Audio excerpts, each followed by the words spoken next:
Hi നമസ്കാരം. ആദ്യമാണ്. പിന്നെ എന്തുണ്ട്, എല്ലാവർക്കും സുഖമല്ലേ?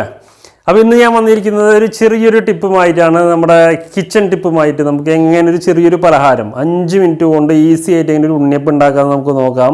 നമുക്ക് സന്ധ്യാസമയങ്ങളൊക്കെ ചായക്ക് നമ്മൾ തൃശ്ശൂർ ഭാഷയിലൊക്കെ പറയും ഈ കടി, ചായക്ക് എന്താ കടിയെന്ന് ചോദിക്കും. അപ്പോൾ കടിയാണ് ഇന്നത്തെ സ്പെഷ്യൽ റവ ഉണ്ണിയപ്പം. നമുക്ക് എത്രയും പെട്ടെന്ന് നോക്കാം. ഓക്കെ, അപ്പോൾ നമുക്ക് ഇനി ആരംഭിക്കാം. അപ്പോൾ നമുക്കിനി പ്രധാനമായിട്ട് ആവശ്യം, നമ്മുടെ വീട്ടിലേക്ക് ഒരു ഗ്ലാസ് എടുക്കുക. ഒരു ഗ്ലാസ് റവ എടുത്തിട്ട് അതേ എമൗണ്ടിൽ തന്നെ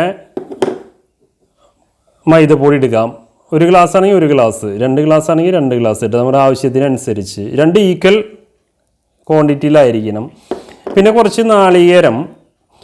ഒരു കാര്യം പറയാൻ വിട്ടുപോയത്, റവ നിങ്ങൾ വറുത്ത റവയായിരിക്കണം. വറുത്ത റവ നമുക്ക് സാധാരണ ഷോപ്പിൽ നിന്ന് വാങ്ങാൻ കിട്ടിയില്ലെങ്കിൽ പച്ചറവയാണെങ്കിൽ ജസ്റ്റ് ഒന്ന് ചൂടാക്കി എടുക്കാം.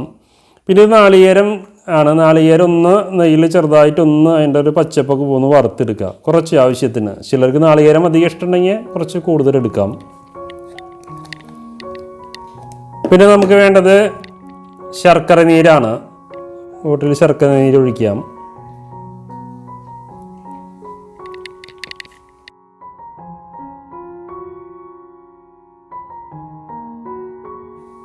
ഇത് ആവശ്യത്തിനുള്ള ശർക്കര നീര് കുറച്ച് വെള്ളം ഉപയോഗിച്ച് ഉരുക്കിയെടുത്തതാണ്. പിന്നെ നമുക്ക് കുറച്ച് എള്ള് എടുത്തിട്ട് ഇടാം. ഇനി നമുക്ക് കുറച്ച് ബേക്കിംഗ് സോഡ ഒരു 1/2 ടീസ്പൂൺ എടുക്കുക. അത് ലേശം കൂടി. ഓക്കെ, ഇത്ര മതി. അപ്പോൾ അതെടുത്തു. ഇനി നമ്മുടെ അവസാന സംഭവമായി കോഴിമുട്ടയാണ് വേണ്ടത്. അപ്പോൾ കോഴിമുട്ട നമ്മുടെ ഇവിടെ നാടൻ മുട്ടയൊന്നുമല്ല കേട്ടത്. നാടൻ മുട്ട കിട്ടുകയാണെങ്കിൽ ഉപയോഗിക്കുക. ഇത് നമ്മുടെ തൊട്ടടുത്ത ഷോപ്പിൽ നിന്ന് വാങ്ങിയതാണ്. ഇപ്പോൾ നമുക്ക് ആവശ്യമുള്ള സാമഗ്രികളെല്ലാം നമ്മളായി. ഇനി നമ്മളിത് നന്നായിട്ടൊന്ന് മിക്സ് ചെയ്യാം. നമ്മൾ സ്പൂൺ ഉപയോഗിച്ചുകൊണ്ട് ഇവരെ നന്നായിട്ടൊന്ന് മിക്സ് ചെയ്യുക. ഇപ്പോൾ നമ്മുടെ വീട്ടിൽ നായുണ്ട്, അവൻ്റെ കൊരയാണ് നിങ്ങൾ കേൾക്കുന്നത്. അവനിതൊന്നും സ്മെല്ല് വന്നു പോകണം. നന്നായിട്ടൊന്ന് മിക്സ് ചെയ്യുക. കുറച്ച് വെള്ളം ആവശ്യമുണ്ട്. ആവശ്യത്തിന് അനുസരിച്ച് വെള്ളം ഒന്ന് ഒഴിച്ചു കൊടുക്കുക.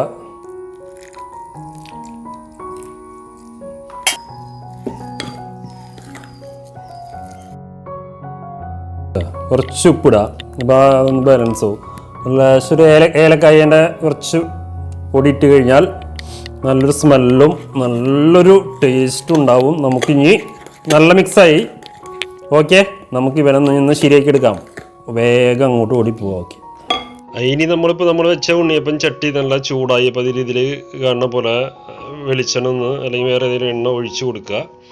എന്നിട്ട് മാവ് എടുത്തിട്ട് ഓരോന്നിലും ഇങ്ങനെ ഒഴിക്കുക. ഒരു കാര്യം പ്രത്യേകം നിങ്ങൾ ശ്രദ്ധിക്കേണ്ടതെന്ന് പറഞ്ഞു കഴിഞ്ഞാൽ മീഡിയം ഫ്ലെയിം ആവുമെന്ന് നോക്കിക്കോളൂ. മറ്റേ ഫ്ലെയിം ആണെങ്കിൽ ചിലപ്പോൾ വറുത്ത റവ ചെയ്തുകൊണ്ടേ പെട്ടെന്ന് കരിയാൻ ചാൻസ് ഉണ്ട്.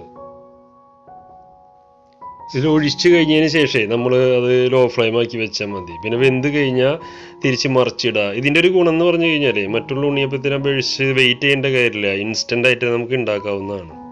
ഈ ഉണ്ണിയപ്പത്തിൻ്റെ ഒരു പ്രത്യേകത എന്ന് പറഞ്ഞു കഴിഞ്ഞാൽ പുറത്ത് നല്ല മുരിഞ്ഞിട്ടും ഉള്ളിൽ നല്ല സോഫ്റ്റ് ആയിരിക്കും.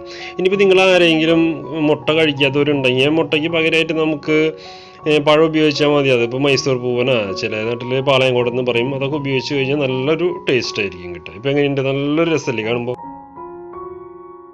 അപ്പോൾ നമ്മുടെ ഉണ്ണിയപ്പമൊക്കെ നല്ല റെഡിയായി. നല്ലൊരു സംഭവം തോന്നണം. നമുക്കൊന്ന് പരീക്ഷിച്ച് നോക്കാം. ഇവിടെ പരീക്ഷിക്കാൻ ആരുമില്ല, അപ്പോൾ അതുകൊണ്ട് ഞാൻ തന്നെ പരീക്ഷിക്കാം.